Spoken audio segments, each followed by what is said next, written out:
नमस्कार, मेरो नाम रमिता अधिकारी, यही दुधोली नगरपालिका वडा नम्बर 9, घर ठुलो लखनपुर, वडा नम्बर 9। अनि मेरो व्यवसाय ब्याग उद्योग। कहिलेदेखि गर्नुभएको यो चाहिँ? सर भयो 3 वर्ष, साढे 3 वर्ष जति भयो यो काम गरेको। सुरुमा नगरपालिकाले भनौँ न, हामी त्यत्तिकै बेरोजगार थियो घरमा होइन। अनि यो नगरपालिकादेखि हाम्रो महिला विदेश गएको बुढीहरूलाई घर परिवारले होइन नगरपालिकाले पठाउनु भयो। एउटा म्यामले, उसको नाम हो रमा म्याम। रमा म्यामसँग भनौँ न म कुरा गरेँ। हामीहरू 24 हप्ताको तालिम सिकेँ त्यो म्यामसँग। ब्याग बनाउने होइन, अर्को मतलब विदेशी गएको बुढीहरूलाई उसले सिकाउन आउनु भएको तालिम सिकेको त्यति बेला 24 हप्ता।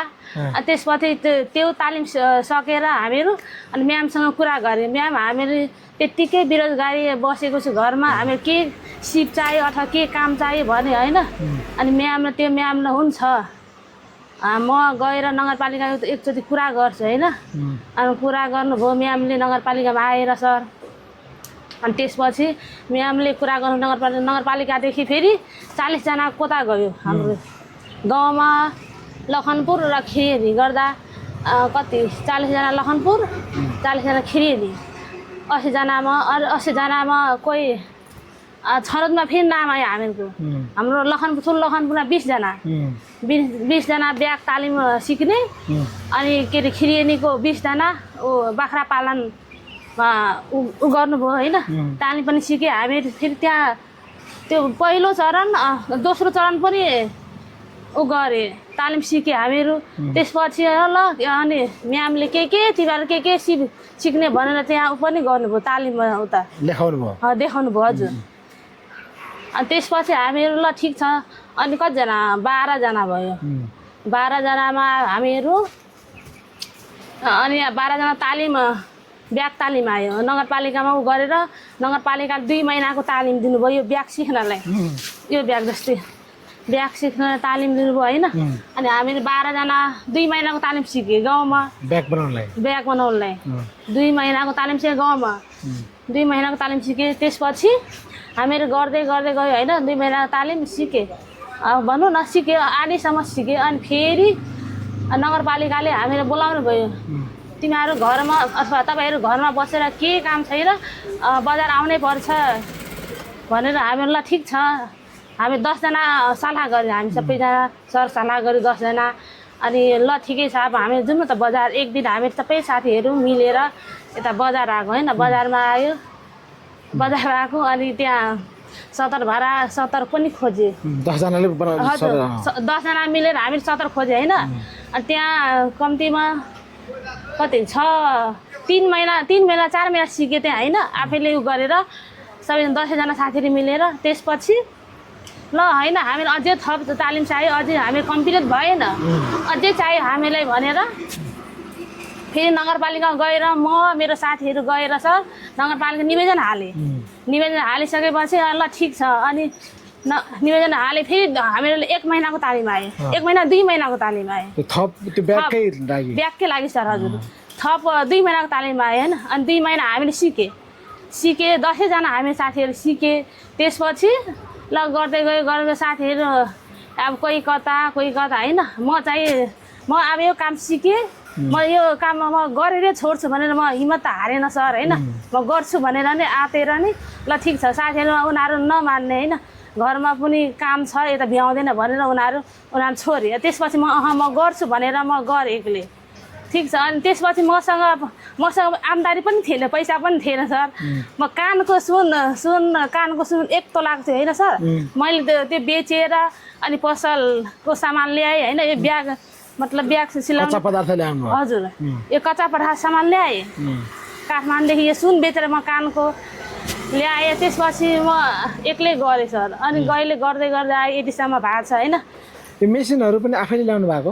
मेसिन त्यो साथीहरू सर होइन, त्यो अर्को खुट्टाले चलाउने मेसिन थियो होइन। उनीहरू अब सिक्दैन गर्दैन भनेर उनीहरू छोडेर गयो। अनि त्यो पैसा आधी 20% नि कति नगरपालिकाले दिनुभयो होइन नगरपालिकाले दिनुभयो नगरपालिकाले फेरि मलाई दिनुभयो किनभने यो सुरुमा त्यो मेसिन पहिला नि थियो सर होइन त्यो मेसिन छ अनि अब त्यो पैसा के गर्ने नगरपालिकाले तिमीले राख होइन तिमीले अब यो व्यवसाय गर्यो भने तिमीले अब पैसा हामी त्यो लानु मिल्दैन म्याम निर्जाले म्यामले पनि भन्यो तिमीले के सामान ल्याऊ भनेर अब मैले त्यसमा 28,000 यो मेसिनमा 28,000 दिनुभयो त्यो मेसिनको पैसा होइन मैले थपेर 40,000 यो मेसिन ल्याएँ म काठमाडौँ गएर मेसिन ल्याएँ सर अनि त्यसपछि म थोरै थोरै गर्दै गर्दै गर्दै गएर अहिले यतिसम्म भएको छ होइन यतिसम्म भएको छ अनि तपाईँसँग सिक्ने ती साथीहरू अहिले के गर्नुहुन्छ मसँग सिक्ने साथीहरू अहिले सर अब उनीहरू घरमै छ होइन के भन्नु म अब खै उनीहरू घरमै छ अब घर परिवार चलाइरहेको छ उनीहरू आफ्नो काम गरिरहेको छ त्यो भन्न त मिल्दैन होइन त्यही भन्छ नि अब जस्तो अहिले चाहिँ तपाईँले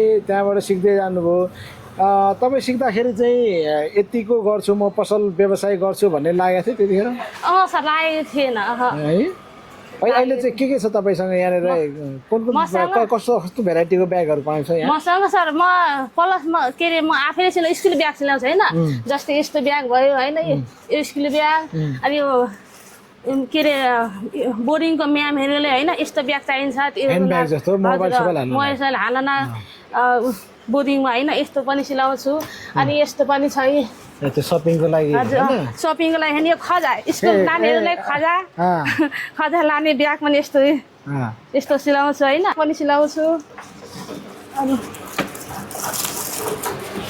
स्कुल ब्याग सिलाउँछु अरू यता ल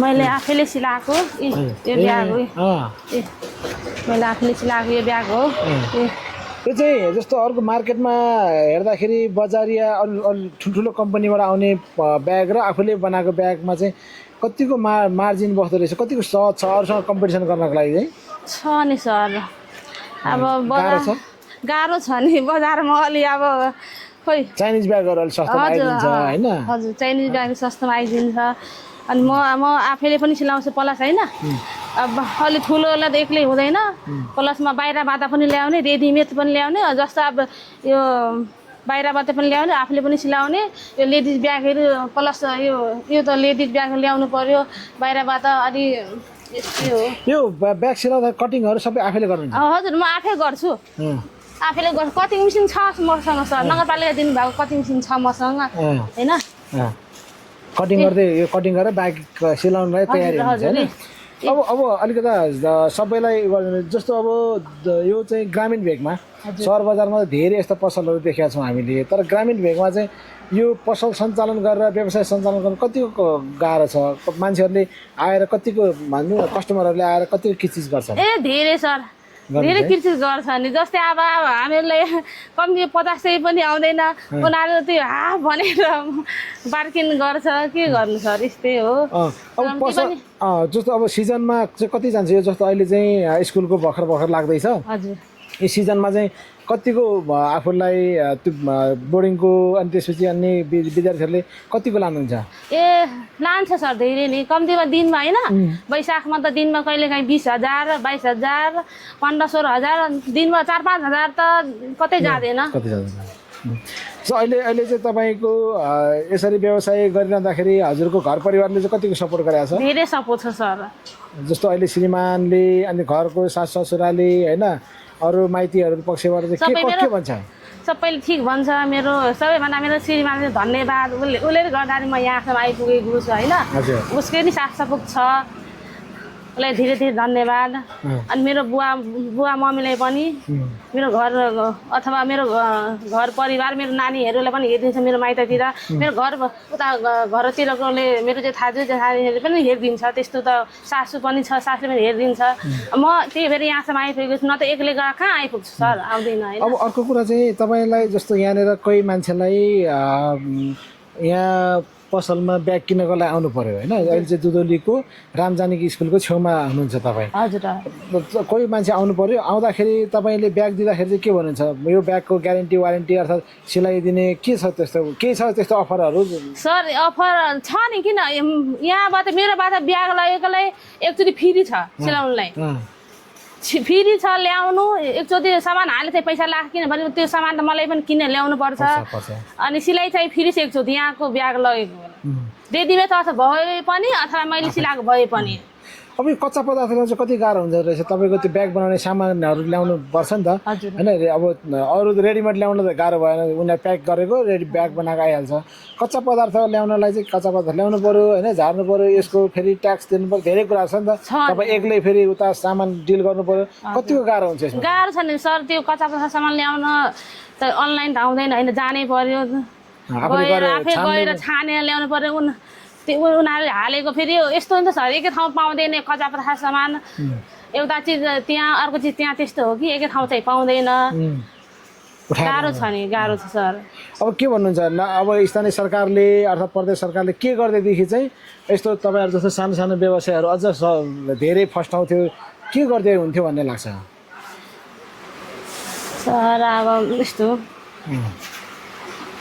यो त्यति चाहिँ गर्दैदेखि यसरी लगानीमा अलि सहुलियत गर्दैदेखि अनुदान दिएदेखि होइन अरू मान्छेहरू उ गर्दैदेखि हुन्थ्यो अर्थात् के गर्दैदेखि चाहिँ अझ आफूलाई सहज हुन्थ्यो भन्ने लाग्छ अझ यो पसललाई ठुलो बनाउँथ्यो अथवा यो अहिले त तपाईँ एक्लैले गर्नुभएको छ होइन 8-10जना मान्छे राखेर ब्याग सिलाउने मान्छेहरू राख्थे त्यस्तो होला नि त तपाईँको एकजना त के गर्दैदेखि चाहिँ हुन्थ्यो स्थानीय सरकारले फेरि ठिक्क बजेट आउने बेला नि भएको छ के गर्दै हुन्थ्यो जस्तो लाग्छ अहिले अब म पनि अब बजेट त छ होइन मैले पनि मगाएको छु सर के अरे र्याकहरू मिसिनहरू अझै अब अझै अनुदान दिनु भएकोमा अझै राम्रो हुन्थ्यो अझै पसल बढाउनलाई त्यसो गर्न चाहन्छ कता पठाएर सामान अझै छ ग्राहकहरूलाई के भन्नुहुन्छ केही छ ग्राहकहरूलाई यहाँबाट ब्याग लगेकोलाई होइन फेरि सिलाउनलाई सामान हाल्नुको पैसा लाग्छ जस्तो सामान भनेको तपाईँको सामान भनेको यता छ त सामान भनेको जस्तै सर यो रन्नर भयो होइन यो जिफर होइन जिफर यो बक्कल सामान भने यो पैसा लाग्यो सिलाएको चाहिँ लागेन पैसा ग्राहकहरूलाई पनि धन्यवाद